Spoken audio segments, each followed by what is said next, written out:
A former high-ranking city official raised some concerns about some possible payroll fraud, and months later, she says Mayor Cantrell fired her. Now the city council has launched an investigation into whether the firing was retaliation. Here's WWL Chief Investigator David Hammer with that story. Sunae Villavaso was one of the Cantrell administration's first hires back in May 2018 for a top position at Job 1, the city's workforce development center. She says she owed the opportunity to her friendship with Mayor Cantrell. Our girls played softball together. Okay. And so we struck up an association through that way. And she knew that initially I had worked on the programmatic side, Job 1, as the lead for recruitment and placement. So that was when the mayor came in 2018, there were these issues at Job 1, Yes. Is that right? And she called me to apply for the job and then to clean it up. And clean it up she did. Villavaso rose to become director of Cantrell's Office of Workforce Development. In 2021, she helped bring in millions of dollars in COVID relief from the American Rescue Plan Act, or ARPA. When the ARPA funds became available, we pitched it, and we were able to receive $11 million. And that's when we started the process Prevention, Prepare, and Connect. Villavaso then hired Chantel Patan to expand job training in city schools.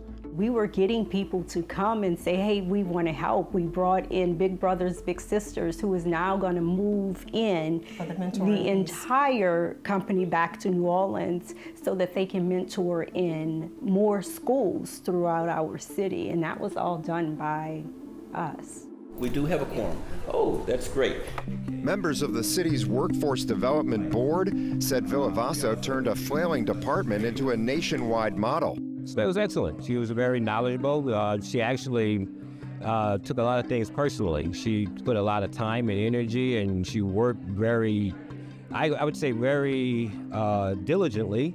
But things started to turn sour in 2023 with fights over the federal ARPA funds. And last summer, more problems emerged with the mayor's summer youth employment program.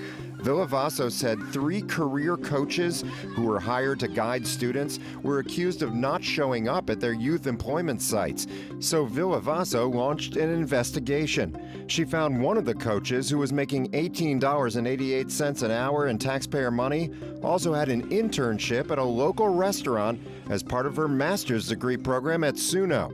This timesheet shows the week of June 17th. The career coach logged her hours with the city from 9 to 4 every weekday, but that same week, her timesheet from SUNO shows she was working at least 5 of those same hours each day at the restaurant.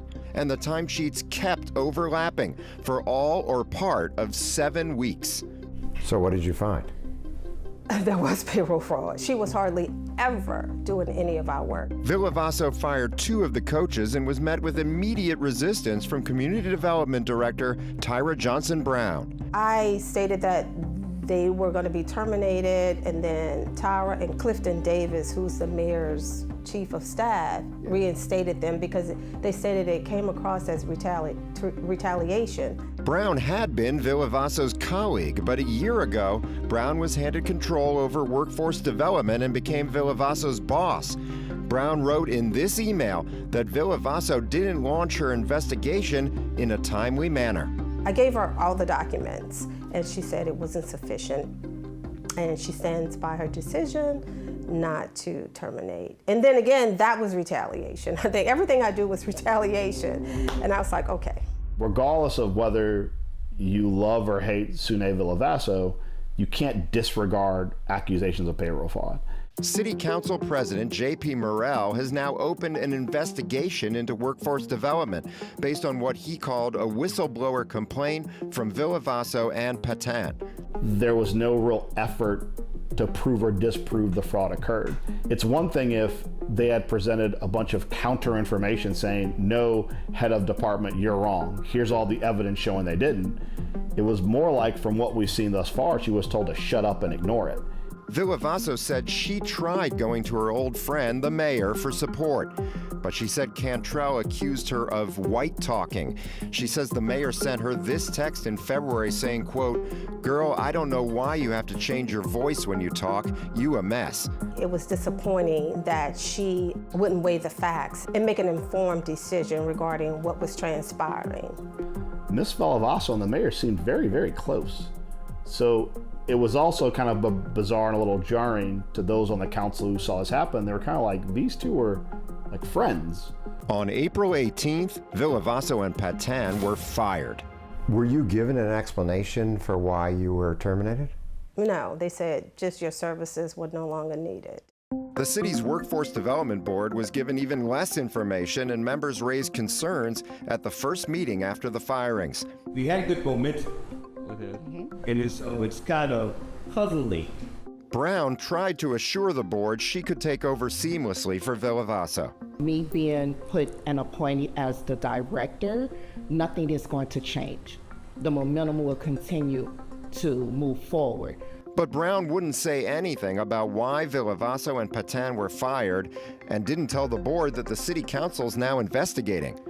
We only have 6-7 more months with this administration. That's going to be a hard 6-7 months if you continue to treat people this way. And I pray that the next 4 years or 8 years doesn't repeat itself because we keep putting the same people in. The mere fact that we did all of that hard work, and for us not to be treated like we mattered or given due process is a problem. So you feel that the mayor has done a lot of good things. Do you put this at her feet that she's allowed this to happen to you? Yeah, I put this at her feet 100% because none of this happens without her giving the green light. We asked the board chairman and Brown for comment. They referred us to the mayor's office, who offered only this statement on the matter. The city of New Orleans did not terminate any employee in retaliation for raising allegations of payroll fraud. David Hammer, WWL, Louisiana. Well, David reviewed the timesheets for both Suno and the city. He found the career coach was paid with taxpayer money for at least 150 hours when she also claimed to be working for the Suno internship.